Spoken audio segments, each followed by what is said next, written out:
الحمد للہ وکفا والصلاة والسلام علی عباده الذین اصطفى خصوصا علی افضلهم وخاتم النبیین محمد الامین وعلی آلہ وصحبہ اجمعین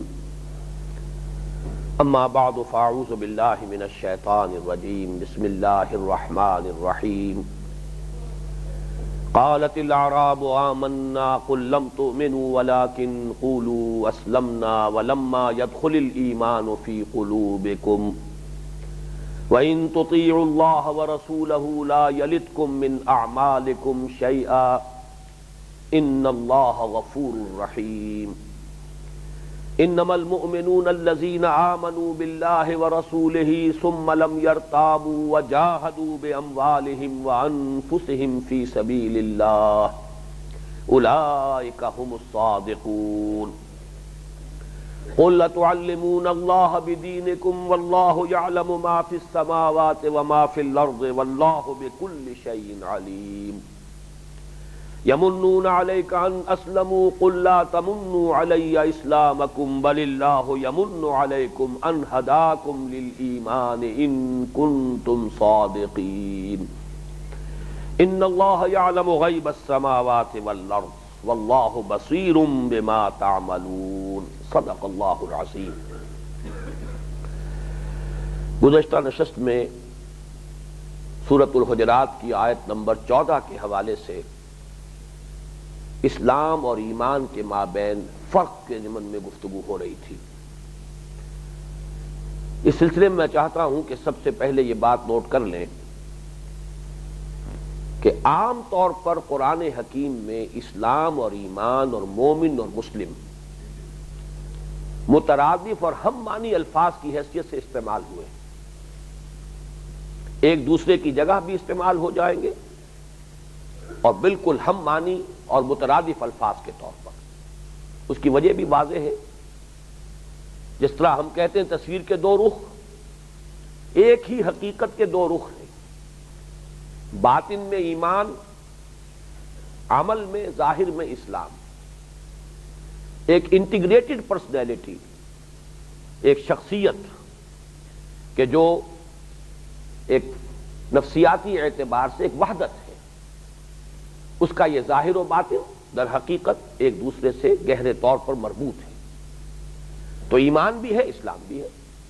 اب اسے چاہے مومن کہہ لیجئے چاہے مسلم کہہ لیجئے، call the rose by any name it will smell as sweet۔ اس کے لیے میں چاہتا ہوں کہ خاص طور پر دو مقامات آپ کے سامنے رکھوں۔ سورہ ذاریات میں فرمایا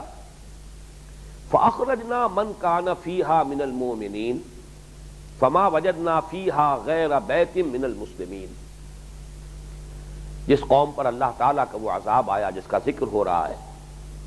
آیات 35 اور 36 ہیں سورہ ذاریات کی، یہاں یہ مومنین اور مسلمین کا لفظ بالکل ہم مانی۔ فاخرجنا من کان فیہا من المؤمنین، اس بستی میں جو بھی اہل ایمان تھے انہیں ہم نے نکال لیا عذاب کے آنے سے پہلے۔ فما وجدنا فیہا غیر بیت من المسلمین، اور نہیں پایا ہم نے اس میں سے کوئی ایک بھی گھر مسلمانوں کے سوا، مسلمانوں کا بس ایک ہی گھر تھا اور اسی میں سے ہم نے جو صاحب ایمان جو تھے وہی مومن تھے وہی مسلم تھے انہیں نکال لیا۔ تو معلوم ہوا کہ یہ دونوں الفاظ جو ہیں یہ بالکل ہم مانی ہیں۔ اسی طرح سورہ نساء کی آیت نمبر 94 میں فرمایا وَلَا تَقُولُوا لِمَنْ أَلْقَىٰ إِلَيْكُمُ السَّلَامَ لَسْتَ مُؤْمِنًا، اے مسلمانوں جو کوئی شخص تمہیں سلام کرے۔ اس کا پس منظر یہ ہے کہ جبکہ ابھی مشرکین اور مسلمانوں کے مابین حالت جنگ جاری تھی جزیرہ نماء عرب میں، ابھی فیصلہ کن مرحلہ نہیں آیا تھا مسلمانوں کے غلبے کا، اسلام کے غلبے کا۔ تو اب فرض کیجئے کہ مسلمانوں کا کوئی لشکر کسی طرف جا رہا ہے، کوئی شخص درمیان میں ملا ہے، وہ السلام علیکم کہتا ہے، یعنی وہ اپنے مسلمان ہونے کا اظہار کر رہا ہے کہ میں مسلمان ہوں، لیکن نظر آیا بظاہر کہ اس کے پاس کچھ مال ہے، اگر ہم اس کا اسلام تسلیم نہ کریں، اسے مشرک یا کافر سمجھ کر قتل کر دیں تو اس کا مال مال غنیمت کے طور پر ہم اس پر قبضہ کر سکتے ہیں۔ تو ایک ٹیمپٹیشن پیدا ہوتی تھی کہ یہ کہا جائے کہ تم مومن نہیں ہو، تم جھوٹ موٹ کا دعویٰ کر رہے ہو، تم صرف اپنی جان بچانے کے لیے یا اپنا مال بچانے کے لیے تم اسلام کا اظہار کر رہے ہو، اس سے روکا گیا تمہیں یہ حق نہیں پہنچتا کہ جو شخص اسلام کا اظہار کر رہا ہو تم اس کو کہو کہ لست مومنا، کہ تم مومن نہیں، تمہیں قبول کرنا ہو۔ اسی طرح کا ایک واقعہ پیش آیا تھا حضرت اسامہ کے ساتھ، اسامہ ابن زید رضی اللہ تعالی عنہما، ایک جنگ میں دو بدو مقابلہ ہوا ان کا ایک مشرک سے، کافر سے، اور جب وہ اوور پاورڈ ہو گیا، وہ کافر، اس نے سمجھا کہ اب میں نہیں بچ سکتا، میں پورے طور پر ان کے قابو میں آ گیا ہوں، تو اس نے کلمہ پڑھ دیا، اشہد ان لا الہ الا اللہ واشہد ان محمد رسول اللہ۔ اب یہ حالات بالکل ایسے ہیں کہ جہاں تک سرکمسٹانشل ایویڈنس ہے وہ اسی کا ہے کہ اس نے جھوٹ موٹ کا کلمہ پڑھا ہے، اب تک یہ لڑ رہا تھا، مقابلہ کر رہا تھا، جب بالکل بے بس ہو گیا تو جان بچانے کے لیے بطور ڈھال اس نے کلمہ پڑھا۔ تو چونکہ اس کے لیے بہت ہی مضبوط گراؤنڈ موجود تھا یہ گمان کرنے کے لیے، تو حضرت اسامہ نے تلوار نہیں روکی، گردن اڑا دی، لیکن دل میں خلش نہیں، کھٹک نہیں۔ حضور کے پاس آ کر تذکرہ کیا کہ یہ ایسا واقعہ آیا، میں نے تو اسے قتل کر دیا۔ حضور نے فرمایا اسامہ تم نے کیا کیا؟ تم نے کلمے کو ہوتے ہوئے قتل کر دیا۔ حضرت اسامہ نے عرض کیا حضور نے جان بچانے کے لیے کلمہ پڑھا تھا، آپ نے اس کی نفی نہیں کی تھی، آپ نے تردید نہیں کی، لیکن صاف کہا اے اسامہ قیامت کے دن کیا جواب دو گے جب یہ کلمہ آئے گا تمہارے خلاف استغاثہ لے کر کے، اے اللہ میرے ہوتے ہوئے تلوار چلائی۔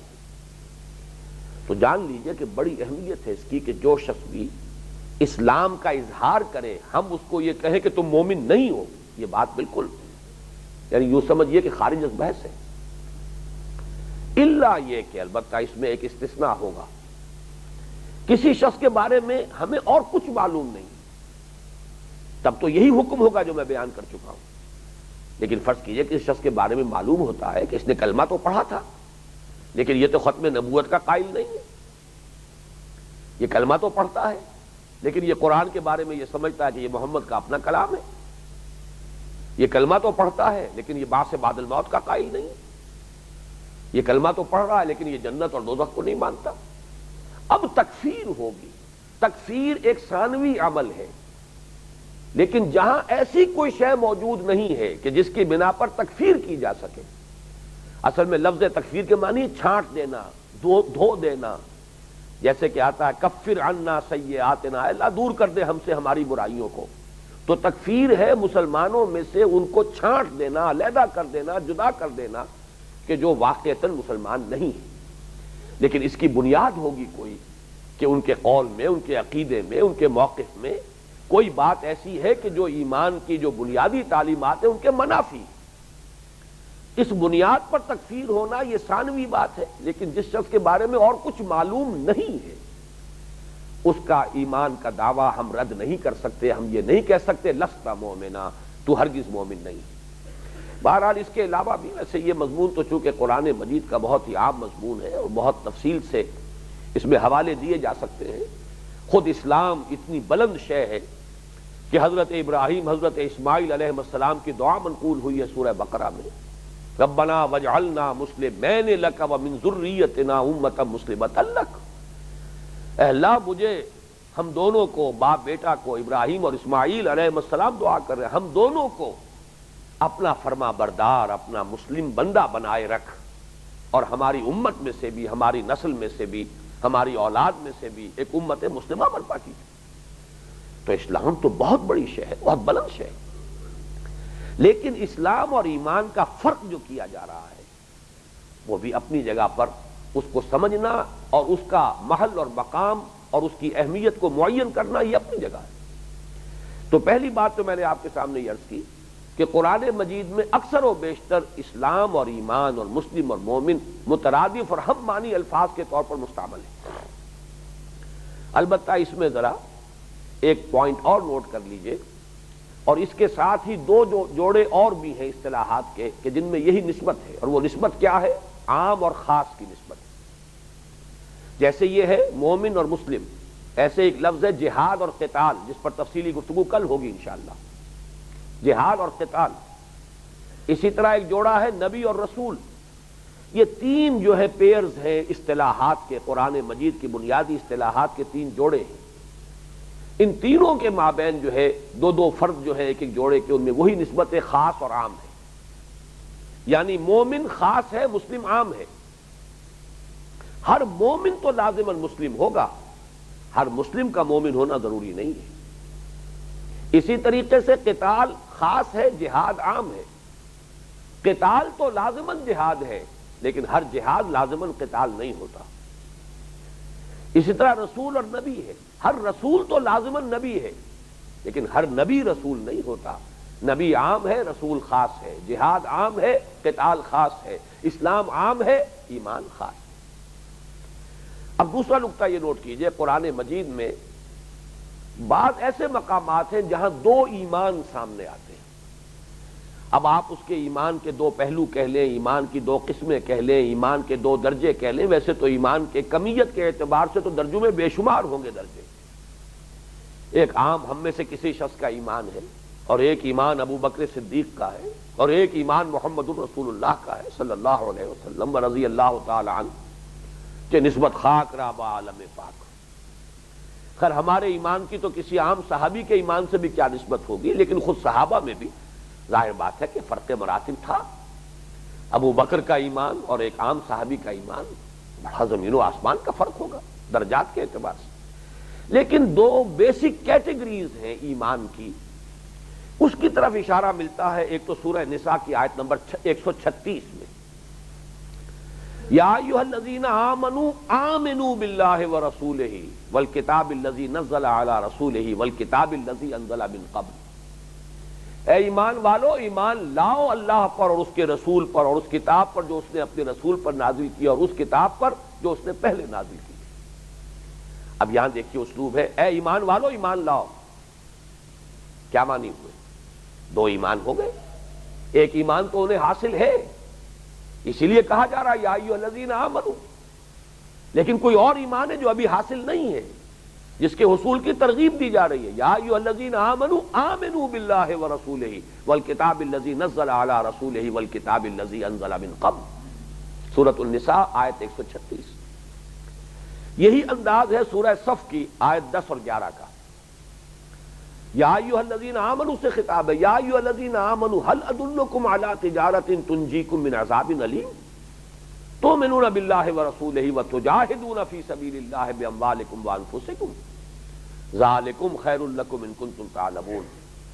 اہل ایمان، کیا تمہیں وہ کاروبار بتایا جائے، کیا میں تمہیں وہ تجارت بتاؤں جو تمہیں جہنم سے، دردناک عذاب سے چھٹکارا دلا دے، نجات دلا دے؟ ایمان لاؤ اللہ پر اور اس کے رسول پر، اور جہاد کرو اس کی راہ میں، کھپا دو اس میں اپنی جانیں بھی اور اپنے مال بھی، یہی تمہارے لیے بہتر ہے اگر تم سمجھو۔ معلوم ہوا خطاب بھی یا ایھا الذین آمنوا سے، اور پھر ان کو کہا جا رہا ہے ایمان لاؤ، جیسے کہ ایمان لانے کا حق ہے۔ تو یہ دو مقامات اس اعتبار سے اہم ہیں کہ ثابت ہو رہا ہے کہ ایمان دو مختلف ایمان ہیں از روئے قرآن، یعنی اس کے لیے کوئی اور خارجی دلیل نہ بھی ہو تو قرآن مجید کی ان داخلی شواہد سے ثابت ہے کہ یہ دو قسمیں ہیں ایمان کی، یہ دو ایمان کو ایک دوسرے سے مختلف ہیں۔ یہی ہے در حقیقت کہ جس کو سورہ حجرات میں ایمان اور اسلام کی دو علیحدہ علیحدہ اصطلاحات کے حوالے سے ممیز کر دیا گیا۔ ایک ایمان ہے اقرار باللسان والا ایمان، ایک ایمان ہے تصدیق بالقلب والا ایمان، ایک ایمان ہے ظاہری ایمان، ایک ایمان ہے باطنی اور حقیقی ایمان۔ یہ دو ایمان ہے۔ پہلے ایمان کو آپ قانونی ایمان کہہ لیں، زبانی ایمان کہہ لیں یا اسلام کہہ لیں، اور دوسرے ایمان کو حقیقی ایمان کہہ لیں یا مجرد ایمان کا لفظ آئے گا تو اس کے معنی وہی ہوں گے کہ وہ تصدیق قلبی والا ایمان ہوگا۔ یہ ہے در حقیقت کہ جو اس آیت مبارکہ کا، اور یہ جان لیجئے کہ یہ مقام میرے علم کی حد تک منفرد ہے قرآن مجید میں، اگرچہ دو ایمانوں کا تذکرہ ایک تیسرے مقام پر بھی ہے، اور وہ سورہ مائدہ کی آیت نمبر 93 ہے۔ وہاں تذکرہ کیا گیا ہے کہ اے مسلمانوں، جب تک شراب کی آخری حرمت کا حکم نہیں آیا تھا، اگر تم پیتے رہے ہو تو اگرچہ وہ نجس تھی، اگرچہ وہ ممنوع تھی، حرام تھی، لیکن اس کی وجہ سے اب اپنے دل پر کوئی بوجھ محسوس نہ کرو۔ اس لیے کہ جب آخری حکم آ گیا تو مسلمانوں کو بڑی تشویش ہوئی، یہ اگر کوئی نجس شے تھی اور یہ اتنی ہی بری شے تھی تو ہم تو پیتے رہے، ہمارے تو وجود کا جز بن چکی، ہمارے اندر جو ہے اس کے اثرات گویا کہ قائم ہوں گے۔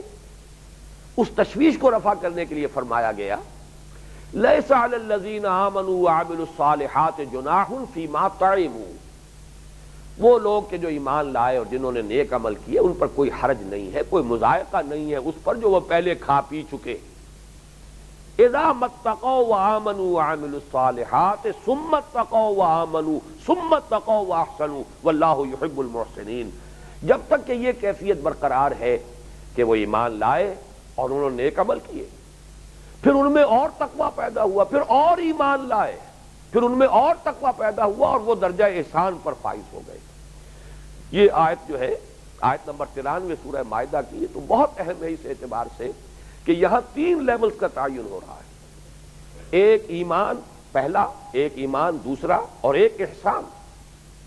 اور واقعہ کے اعتبار سے پہلا ایمان جو ہے وہ در حقیقت اسلام ہے، ظاہری ایمان، قولی ایمان. جیسے ہی کسی شخص نے کہا اشہد ان لا الہ الا اللہ واشہد ان محمد رسول اللہ، اس مومن ہو گیا. یہ اسلام والا ایمان ہے، یہ قانونی ایمان ہے جس کی بنیاد پر کہ اسے دنیا میں مسلمان سمجھا جائے گا. پھر اگر واقعتاً دل میں ایمان داخل ہو گیا اب وہ حقیقی ایمان ہے. اذا متقوا وآمنوا وعملوا الصالحات ثم اتقوا وآمنوا،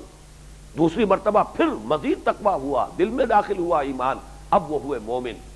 ثم اتقوا واحسنوا، پھر تیسرا درجہ یہ ہے ایمان اتنی گہرائی تک پہنچ جائے جیسا کہ حدیث جبرائیل میں آیا ہے کہ انسان کی ایک ایسی کیفیت پیدا ہو جائے ان تعبد اللہ کانک تراہ فإن لم تکن تراہ فإنہ یراک.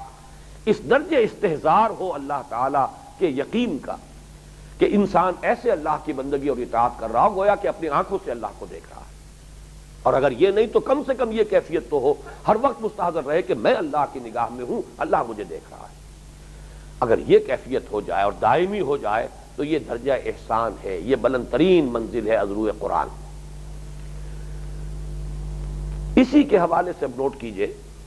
جیسا کہ میں نے عرض کیا تھا کہ اس آیت مبارکہ میں ایک مغالطہ لوگوں کو ہو گیا کہ شاید یہ منافقین کا تذکرہ ہے، اس کی میں وضاحت کر چکا ہوں پچھلی نشست میں، لیکن حوالہ دینا چاہتا ہوں کہ امام ابن تیمیہ رحمۃ اللہ علیہ اس آیت مبارکہ پر یہ قول الفیصل جس کو ہم کہیں گے، قول فیصل، وہ کہا ہے امام ابن تیمیہ نے. کتاب الایمان ان کی ایک بڑی مشہور تصنیف ہے، اگرچہ اس کے اکثر مباحث تو وہ ہے کہ جو آج ہمارے لیے irrelevant ہو گئے، اس لیے کہ وہ جو منطق کا اور فلسفے کا معاملہ آیا تھا، یونان کی طرف سے جو حملہ ہوا تھا یونان کے منطق اور فلسفے کا، اس کے حوالے سے جو مسائل پیدا ہو گئے تھے زیادہ تر اس سے بحث کی گئی ہے. لیکن اس آیت پر بھی بڑی تفصیلی بحث موجود ہے کہ یہاں منافقین مراد نہیں ہے بلکہ یہ مسلمان ہی ہے کہ جن کے دلوں میں ابھی یقین والی کیفیت پیدا نہیں ہوئی تھی. اس کے ضمن میں میں چاہتا ہوں مزید کچھ احادیث آپ کو سنا دینا. سب سے پہلے تو یہ کہ حدیث جبرائیل جس کو کہ ام السنہ کہا گیا ہے، اس میں وہ 3 درجے قائم کیے گئے ہیں. حضرت جبرائیل نے پہلا سوال کیا اخبرنی عن الاسلام، دوسرا سوال اخبرنی عن الایمان، تیسرا سوال اخبرنی عن الاحسان، پھر چوتھا سوال بھی تھا قیامت کے بارے میں بتائیے اخبرنی عن الساعہ. اور اس کی ایک روایت وہ یہ حدیث جبرائیل جو ہے حضرت عمر سے بھی مروی ہے، حضرت ابو ہریرہ سے بھی مروی ہے، حضرت عبداللہ ابن عمر رضی اللہ تعالی عنہما سے بھی مروی ہے، حضرت عبداللہ ابن عباس سے بھی مروی ہے. 4 صحابہ سے یہ حدیث مروی ہے اور یہ اپنی اہمیت کے اعتبار سے ام السنہ قرار دیا گیا اس کو کہ تمام سنت کی جڑ اور بنیاد ہے. جیسے سورہ فاتحہ ہے ام القرآن، ام الکتاب، ایسے ہی پورے حدیث کے ذخیرے میں یہ حدیث جبرائیل جو ہے ام السنہ ہے. اس میں ڈیفائن کر دیا ہے اللہ نے، اور ایک روایت میں الفاظ آئے کہ حضور نے فرمایا اراد ان تعلموا، اللہ نے یہ چاہا کہ تم سمجھو، علم حاصل کرو، اذ لم تسألوا، جبکہ تم نے خود سوال نہیں کیا. یہ سوال تمہیں کرنا چاہیے تھا کہ ہم مسلمان کس کو سمجھیں. اگر تو ایمان کی جو کیفیات بیان ہوئی ہے قرآن مجید میں ان کے حوالے سے آدمی اپنے آپ کو ناپنے تولنے بیٹھ جائے تو اکثر و بیشتر تو جو ہے انسان جو ہے یہ سمجھے گا کہ میں اپنے آپ کو مومن کہنے کا حقدار ہوں بھی کہ نہیں. وہ تو بڑے بلند معیارات ہیں ایمان کے، ظاہر بات ہے کہ ان کے اوپر پورا اترنا آسان کام نہیں. لیکن کیا اس بنیاد پر ہم ایک دوسرے کو ناپنے لگیں گے؟ اس بنیاد پر دنیا کا قانونی نظام چلے گا؟ اس دنیا پر معاشرت کا جو نظام ہے اور ریاست کا نظام اور شہریت کا فیصلہ اس بنیاد پر ہوگا؟ وہ تو ناممکن ہے. تو کوئی تو بنیاد ہونی چاہیے کہ جو کنکریٹ ہو، واضح ہو، کھلم کھلا ہو، صاف صاف ہو، جس کے بنیاد پر کہ اسلامی ریاست کی شہریت کی بنیاد قائم کی جائے اور مسلم معاشرے میں کسی کی شرکت یا عدم شرکت کا فیصلہ کیا جائے۔ اس کے ضمن سے اس میں فرما دیا گیا کہ ایمان کے 5 ارکان ہیں، اسلام کے 5 ارکان ہیں۔ سب سے پہلے شہادت اللہ الہ الا اللہ وان محمد رسول اللہ، وإقام الصلاة وإيتاء الزکاة وصوم رمضان وحج البیت من استطاع الیہ سبیلا کے اضافی الفاظ بھی آتے ہیں۔ یہ 5 چیزیں ہیں کہ جو اگر کسی شخص نے پوری کر لی وہ مسلمان ہے۔ اسلام کی بنیاد، ارکان اسلام کا تصور یہ ہے، اور اس میں خاص طور پر نوٹ کرنے کی بات یہ کہ یہاں پہ لفظ ایمان نہیں آیا، شہادت آیا۔ شہادت ایک ظاہری شے ہے۔ I testify that there is no God except Allah and I testify that Muhammad صلی اللہ علیہ وسلم is his messenger۔ یہ تو قول ہے، قول ایک عمل ہے۔ جس نے بھی یہ قول جو ہے ادا کیا ہے، معلوم ہوا کہ جیسے ایک پالا کھچا ہوا تھا، ایک لکیر تھی، پہلے ادھر تھا اب ادھر آ گیا۔ ابھی کوئی عمل اس نے نہیں کیا، ابھی نماز کا وقت نہیں آیا ہے تو نماز بھی نہیں پڑھی، لیکن مومن وہ ہو گیا اس معنی میں کہ وہ مسلمان ہے۔ قانونی مومن اس کو اسی لمحے سے شمار کرنا ہوگا۔ اس اعتبار سے ارکان اسلام یہ 5 ہیں، اور اس میں حدیث جبرائیل کے علاوہ یہ ڈیفینیشن بہت کلیئر ورڈز میں آئی ہے۔ حضرت عبداللہ ابن عمر رضی اللہ تعالی عنہما سے جو حدیث متفق علیہ، بنی الاسلام علی 5 شہادت لا الہ الا اللہ وان محمد رسول اللہ واقام الصلاۃ وایتاء الزکاۃ وصوم رمضان وحج البیت من استطاع الیہ سبیلا، متفق علیہ۔ یہ 5 ارکان اسلام ہے، کلمہ شہادت، نماز، روزہ، حج اور زکوٰۃ۔ اس سے آگے چلیے بعض احادیث میں آپ کو سنانا چاہتا ہوں تاکہ مسئلہ اور بالکل کلیئر ہو جائے کہ کس طرح سے نمایاں چیزوں کو، علامات کو، شعائر کو معین کر دیا گیا ہے کہ جو شخص بھی ان شعائر کے مطابق آپ کو نظر آئے اسے مسلمان سمجھیے۔ لیکن یہ میں عرض کر چکا ہوں، الا یہ کہ اس کی طرف سے کوئی ایسی بات سامنے آ جائے جو اسلام کی بنیادی تعلیمات کی نفی کر رہی ہو، وہ بات ہو جائے گی تکفیر کی، وہ ثانوی مرحلہ ہوگا۔ لیکن جس شخص کے بارے میں اور کچھ معلوم نہیں، یہ علامات موجود ہیں تو یہ سمجھا جائے گا کہ وہ مسلمان ہے۔ حضرت عبداللہ ابن عمر رضی اللہ تعالیٰ عنہما ہی سے ایک اور روایت ہے، اور یہ بھی متفق علیہ ہے، اور یہ روایت اس اعتبار سے بڑی اہم ہے کہ جب کہ ابھی اسلام اور کفر کے درمیان جنگ جاری تھی، اس وقت یہ تعین کرنا کہ کس وقت کسی شخص کو ہم مسلمان سمجھیں، اس کی منیمم شرائط کیا ہیں، یہ بہت اہم تھا قانونی اعتبار سے، جیسا کہ میں نے عرض کیا، ورنہ تو گردن اڑا دی جائے گی۔ اس وقت تو حالت جنگ ہے اسلام اور کفر کے مابین۔ اگر کوئی شخص مسلم نہیں ہے، اگر وہ اس کا اسلام واجب التسلیم نہیں ہے تو وہ پھر واجب گردن صدری ہے۔ اس اعتبار سے عن ابن عمر رضی اللہ عنہما قال قال رسول اللہ صلی اللہ علیہ وسلم امرت ان اقاتل الناس، حضور نے ارشاد فرمایا مجھے حکم ہوا ہے کہ میں لوگوں سے جنگ جاری رکھوں، حتی یشہدوا ان لا الہ الا اللہ وان محمد رسول اللہ،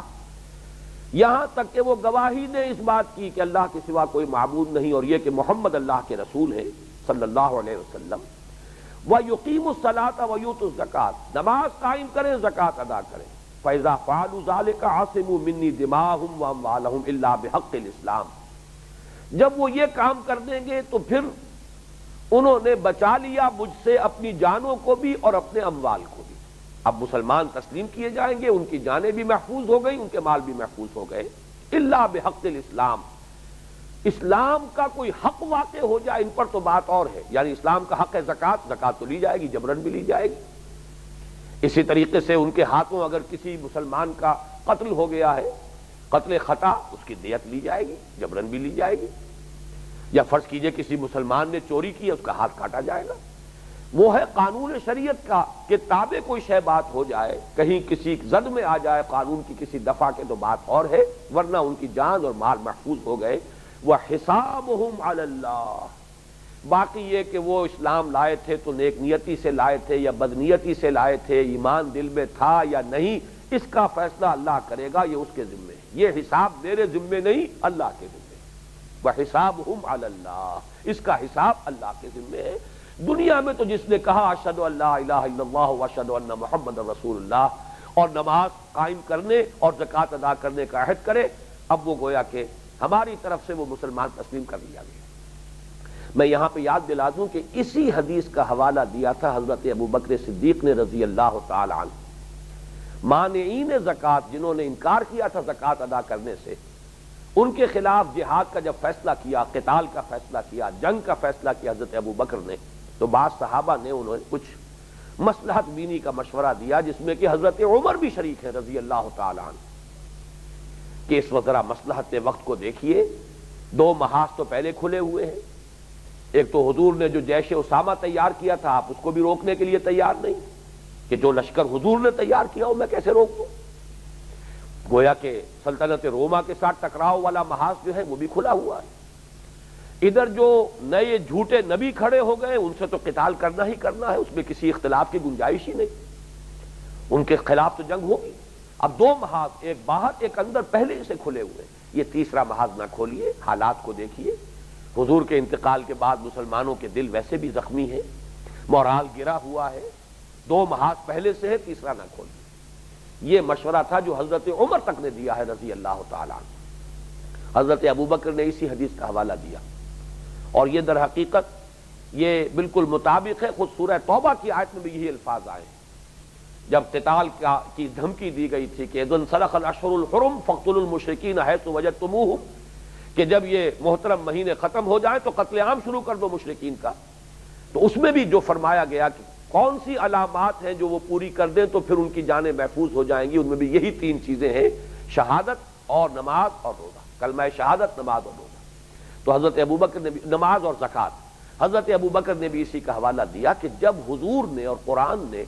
کم سے کم شرطیں 3 قرار دی ہیں تو اس سے کم پر میں مصالحت نہیں کر سکتا، بلکہ بہت ہی ملامت کے انداز میں حضرت ابوبکر نے حضرت عمر سے کہا کہ عمر، تم جاہلیت میں تو بڑے سخت تھے، اب اسلام میں اتنے نرم ہو گئے۔ اور پھر اپنی عظیمت کا جو اظہار کیا ہے حضرت ابوبکر صدیق نے کہ خدا کی قسم اگر کوئی اور میرے ساتھ نہ نکلا تو میں تنہا جاؤں گا اور جنگ کروں گا۔ مانعین زکوٰۃ جو زکوٰۃ دینے سے انکار کر رہے ہیں، یہ تیسرا محاذ ہو، چوتھا محاذ ہو، اس کی کوئی پرواہ نہیں ہے۔ بہرحال، اور جو الفاظ ان کے تھے وہ اب چونکہ بات تو ذرا طویل ہو رہی ہے لیکن سنا دینا چاہتا ہوں کہ عظیمت کا یہ مظاہرہ سامنے آ جائے۔ فرمایا ایبدل الدین وانا حی، کیا دین میں ترمیم کی جائے گی جبکہ ابھی میں زندہ ہوں؟ میرے ہوتے ہوئے، میرے جیتے جی یہ نہیں ہو سکتا۔ تو یہ حدیث جو ہے اس اعتبار سے بہت اہم ہے۔ ایک اور حدیث ہے حضرت انس سے رضی اللہ تعالی عنہ، عن انس رضی اللہ عنہ انہ قال قال رسول اللہ صلی اللہ علیہ وسلم من صلی صلاتنا واستقبل قبلتنا واکل ذبیحتنا فذلک المسلم الذی له ذمۃ اللہ وذمۃ رسولہ فلا تخفر اللہ فی ذمتہ، رواہ البخاری، صحیح بخاری کی روایت ہے۔ فرمایا جو شخص ہماری طرح سے نماز پڑھتا ہے، ہمارے ہی قبلے کی طرف رخ کرتا ہے، ہمارا ذبیحہ کھاتا ہے، تو یہ وہ مسلم ہے کہ جس کے لیے اللہ اور اس کے رسول کی طرف سے امان ہے۔ تو دیکھو اللہ اور اس کے رسول کی طرف سے جو امان جس کو ملی ہے اس کے اندر جو ہے کوئی کمی بیشی نہ کرو۔ یہ بھی ظاہری چیز ہے جو نظر آنے والی چیز ہے۔ ایک مسلمان ہے، وہ ذبیحہ مسلمانوں کا کھا رہا ہے، مسلمانوں کی طرح نماز پڑھ رہا ہے، قبلہ جو ہے اس کا وہی ہے، تو اس کو اب آپ کسی بنیاد پر، جیسا کہ میں نے عرض کیا، اگر کوئی اور بات ہے کہ جس کی بنا پر تکفیر ہو تو وہ بالکل دوسری بات ہے، لیکن جب کوئی اور بات نہیں ہے تو خام خواہ اس کے بارے میں ہمیں کسی شک و شبے کا اظہار کرنے کی ضرورت نہیں ہے۔ اسے اسلامی معاشرے میں شریک سمجھا جائے گا، اسلامی ریاست کی شہریت کے حقوق اسے حاصل ہوں گے۔ ایک اور روایت سنیے، یہ بھی حضرت انس سے ہے، عن انس رضی اللہ عنہ ان رسول اللہ صلی اللہ علیہ وسلم قال امرت ان اقاتل الناس حتى يقولوا لا اله الا الله وان محمدا رسول الله فاذا شهدوا ان لا اله الا الله وان محمدا رسول الله واستقبلوا قبلتنا واكلوا ذبيحتنا وصلوا صلاتنا حرمت علينا دماؤهم واموالهم الا بحقها۔ یہ وہی روایت جو دو پہلے ہم پڑھ چکے ہیں، گویا کہ وہ اس کا مضمون یہاں جمع ہو گیا ہے۔ مجھے حکم دیا گیا ہے کہ میں لوگوں کے ساتھ جنگ جاری رکھوں یہاں تک کہ وہ کہیں، زبان سے اقرار کریں کہ اللہ کے سوا کوئی معبود نہیں اور محمد صلی اللہ علیہ وسلم اللہ کے رسول ہیں۔ پھر جب وہ یہ گواہی دے دیں اور وہ ہمارے ہی قبلے کی طرف رخ کریں اور ہماری ہی طریقے سے نماز پڑھیں، اور پھر یہ کہ ہمارا ذبیحہ کھائیں، تو ان کی جانیں اور ان کے مال ہم پر حرام ہو گئے۔ اب ہمیں حق حاصل نہیں ہے کہ کوئی دست درازی کرے ان کے جانوں پر یا ان کے مال پر۔ ایک بہت ہی اہم روایت اور ہے، وہ میں سنانا چاہتا ہوں۔ عن عبید اللہ ابن عدی ابن الخیار رضی اللہ عنہ قال، حضرت عبید اللہ ابن عدی رضی اللہ تعالی عنہ سے یہ مروی ہے، وہ فرماتے ہیں بینما رسول اللہ صلی اللہ علیہ وسلم جالس بین ظہر الناس اذ جاءہ رجل فسارہ۔ ایک روز اسی طرح حضور صلی اللہ علیہ وسلم صحابہ کے مابین تشریف فرما تھے کہ ایک شخص آیا اور اس نے کچھ سرگوشی کی، جیسے کہ علیحدہ سے گفتگو کرنا چاہ رہا ہو، کھل کر بات نہیں کر رہا تھا، دوسرے لوگ نہ سنے۔ سارہ، یہ باب مفعلہ ہوا سر سے، خفیہ طریقے سے کچھ گفتگو کی، سرگوشی کی۔ فلم ندر ما سارہ، تو ہمیں کچھ پتہ نہیں چلا کہ اس نے کیا خفیہ بات کی ہے، یہ خاموشی سے جو سرگوشی کی ہے کیا کی ہے، ہم نہیں سمجھ سکے۔ حتی جہر رسول اللہ صلی اللہ علیہ وسلم، یہاں تک کہ خود حضور صلی اللہ علیہ وسلم نے اپنی آواز بلند کر لی۔ فَإِذَا هُوَ يَسْتَأْذِنُهُ فِي قَتْلِ رَجُلٍ مِّنَ الْمُنَافِقِينَ، تو حضور نے جب بلند آوازی سے گفتگو کی تو ہمیں معلوم ہو گیا کہ مسئلہ کیا ہے۔ وہ شخص ایک شخص کو قتل کرنے کی اجازت طلب کر رہا تھا حضور سے، جس کے بارے میں گمان یہ تھا کہ وہ منافقین میں سے ہے۔ اب ہو سکتا ہے اس سے ذاتی جھگڑا بھی ہو، ذاتی اناد بھی ہو، اس کی بنا پر وہ قتل کرنا چاہتا ہے،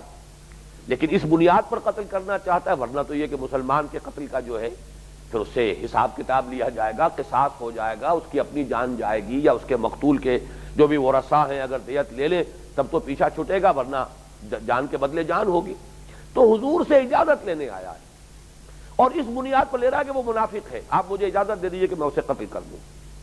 تو محسوس ایسا ہوتا ہے اس حدیث کے بین السطور سے کہ حضور نے پہلے تو اسے خاموشی سے سمجھانے کی کوشش کی، جب وہ نہیں سمجھا تو پھر آپ نے بلند آواز سے وہ بات کہی تاکہ دوسرے لوگ بھی سن لیں۔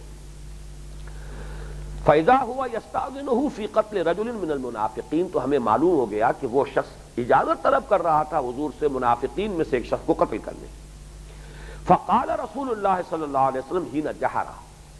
تو جب حضور نے اپنی آواز بلند کر کے فرمایا تو ہمیں معلوم ہوا کہ آپ نے یہ فرمایا الیس یشہد ان لا الہ الا اللہ وان محمد رسول اللہ، کیا وہ شخص گواہی نہیں دیتا کہ اللہ کے سوا کوئی معبود نہیں اور یہ کہ محمد اللہ کے رسول ہے؟ فقال الرجل بلا، اس شخص نے کہا جی ایسا تو ہے، گواہی تو وہ دیتا ہے، ولا شہادت لہ، لیکن اس کی اس گواہی کا کوئی اعتبار نہیں۔ قال الیس یصلی، پھر حضور نے پوچھا کیا وہ نماز نہیں پڑھتا؟ قال بلا ولا صلاۃ لہ، اب وہ شخص تو چونکہ تلا ہوا تھا اس کو قتل کرنے پر، انہوں نے پھر کہا جی پڑھتا تو ہے لیکن اس کی نماز کا بھی کوئی اعتبار نہیں، کوئی نماز نہیں ہے اس کی، وہ خام خواہ کو صرف دکھاوے کے لیے، لوگوں کو دھوکہ دینے کے لیے نماز پڑھتا ہے۔ فقال رسول اللہ صلی اللہ علیہ وسلم، اب آپ نے فیصلہ کن انداز میں فرمایا اولئک الذین نہانی اللہ عن قتلہم، تو جان لو یہ وہ لوگ ہیں جو یہ دو شرطیں پوری کر رہے ہوں کہ ان کو قتل کرنے سے اللہ نے مجھے روک دیا، اس لیے کہ وہ مسلمان شمار کیے جائیں گے۔ منافق بھی قانوناً مسلمان ہے،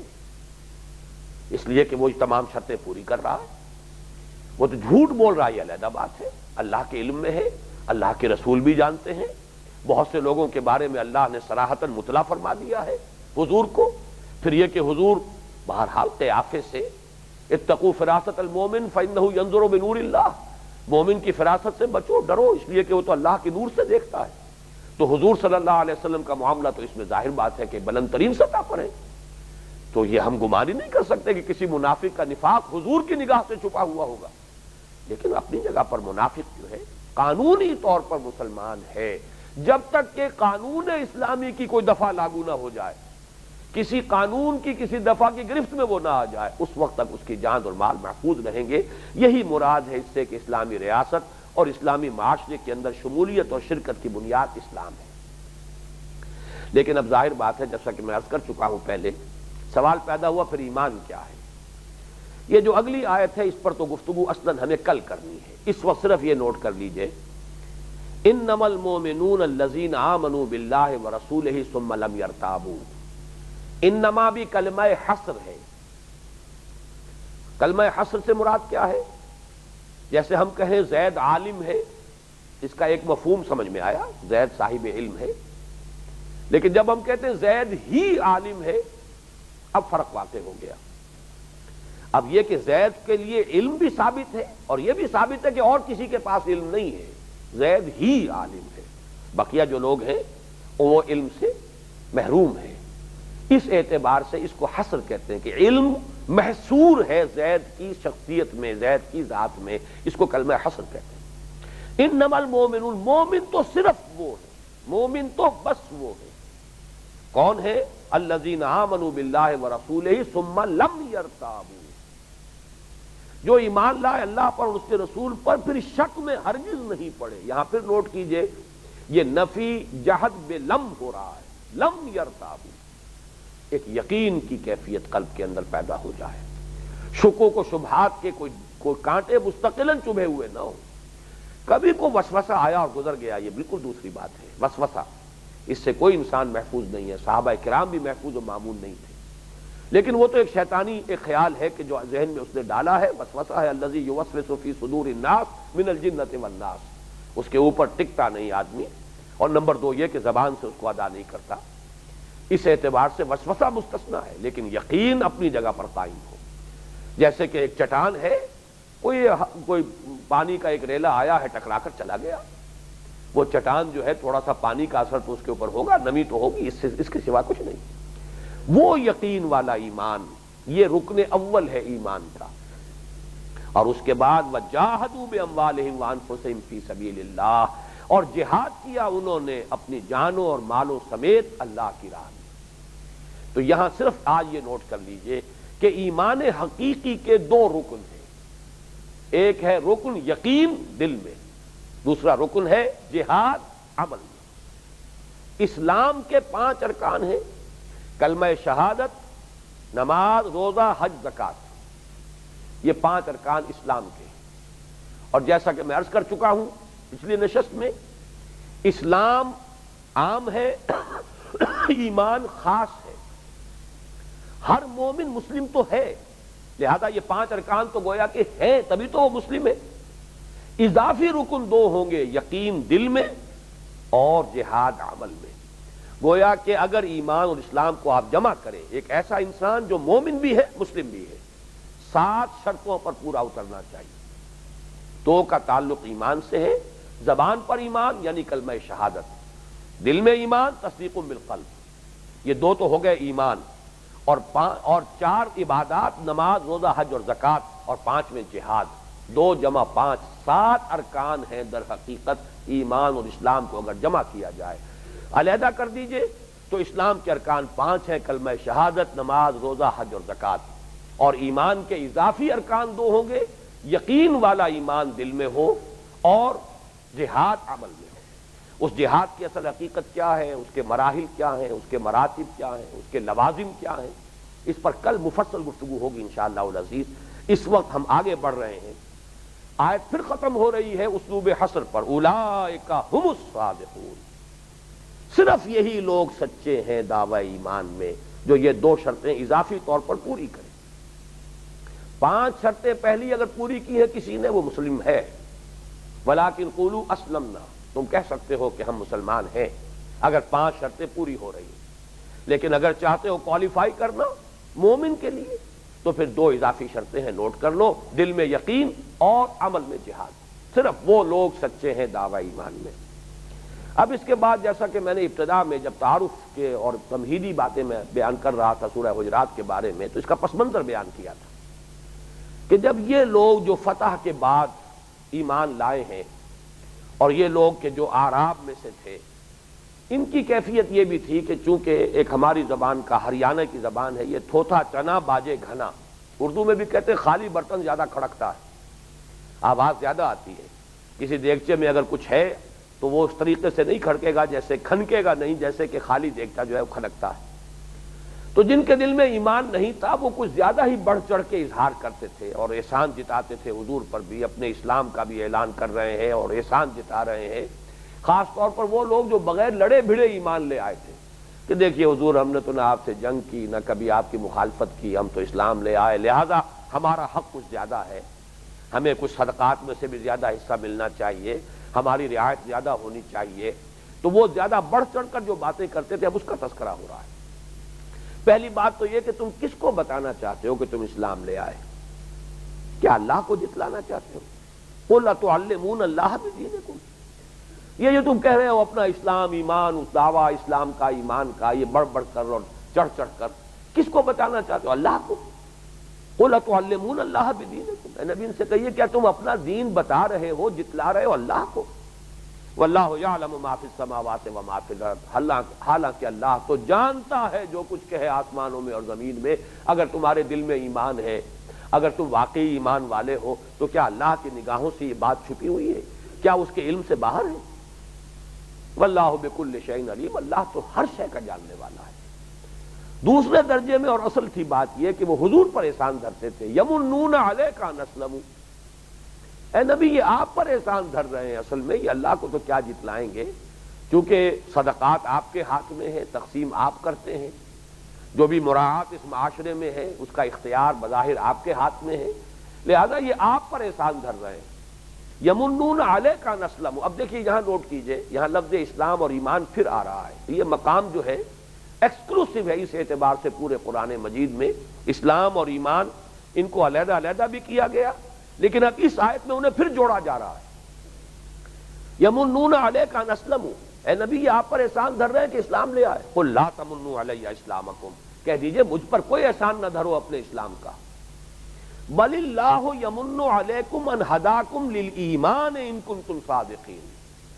بلکہ اللہ کا احسان مانو، اللہ احسان دھرتا ہے تم پر کہ اس نے تمہیں ایمان کا راستہ دکھا دیا ہے اگر تم سچے ہو، اگر تم اپنے دعوی اسلام میں بھی سچے ہو۔ یعنی میں نے جیسے کہ عرض کیا تھا کہ ایک تو وہ لوگ تھے جنہوں نے دھوکہ دینے کی نیت سے کلمہ پڑھا، ان کی بات نہیں ہو رہی۔ اگر تم نے دھوکے کی نیت کے بغیر یہ اسلام کا کلمہ ادا کیا ہے، کلمہ شہادت ادا کیا ہے، تو گویا کہ اللہ کا احسان مانو، تمہیں اس راستے پر وہ اللہ لے آیا ہے کہ جس کی آخری منزل ایمان ہے، اب ایمان تک پہنچ سکتے ہو، رسائی حاصل کر سکتے ہو۔ یا ایھا الذین آمنوا آمنوا باللہ ورسولہ، جو شخص اس سڑک پر آ گیا اب گویا کہ اس کے لیے آسان ہے کہ وہ ایمان تک رسائی حاصل کر لے۔ یہاں ہدایت اس معنی میں آ رہا ہے راستہ دکھا دیا ہے، تمہیں راہ دے دی ہے، راستہ دکھا دیا ہے۔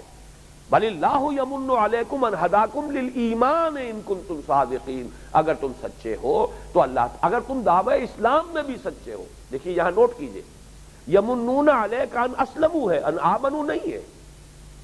یمنون علیک ان اسلموا، اے نبی یہ آپ پر احسان دھر رہے ہیں کہ اسلام لے آئے۔ قل لا تمنوا علی اسلامکم، کہہ دیجئے ان سے کہ تم مجھ پر احسان مت دھرو اپنے اسلام کا، بل اللہ یمن علیکم ان ہداکم للایمان ان کنتم صادقین، بلکہ اللہ کا احسان مانو، منت منع کہ خدمت سلطان ہمی کنی، منت شناس ازو کہ بخدمت بداشتت، تم اپنا احسان نہ سمجھو کہ بادشاہ کی خدمت کر رہے ہو، بادشاہ کا احسان مانو کہ اس نے تمہیں اپنی خدمت کا موقع دیا ہے، اللہ کا احسان مانو کہ اس نے تمہیں اسلام کا راستہ دکھا دیا جس سے تم ایمان تک بھی رسائی حاصل کر سکتے ہو اگر تم سچے ہو۔ اگر اسلام کا دعویٰ بھی سچا ہے تو ایمان تک پہنچ جاؤ گے۔ اور یہاں ایک اہم نقطہ ہے جو آج کا وقت کی کمی کی وجہ سے وہ رہ گیا ہے، وہ انشاءاللہ تعالی کل میں اس کا جو قرض ادا کر دوں گا۔ اب آخری آیت اور نوٹ کر لیجئے، ان اللہ یعلم غیب السماوات والارض، یہ گویا کہ کنکلوڈنگ آیت ہے اس پوری سورہ مبارکہ کی۔ اللہ تعالیٰ تو ہر چھپی شے کا جاننے والا ہے، خواہ وہ آسمانوں کی ہو خواہ زمین کی۔ واللہ بصیر بما تعملون، اور اللہ دیکھ رہا ہے جو کچھ تم کر رہے ہو۔ اس میں ایک طرح کی دھمکی بھی ہوتی ہے، ہم دیکھ رہے ہیں تمہارے سارے کرتوت تمہاری نگاہ میں ہیں،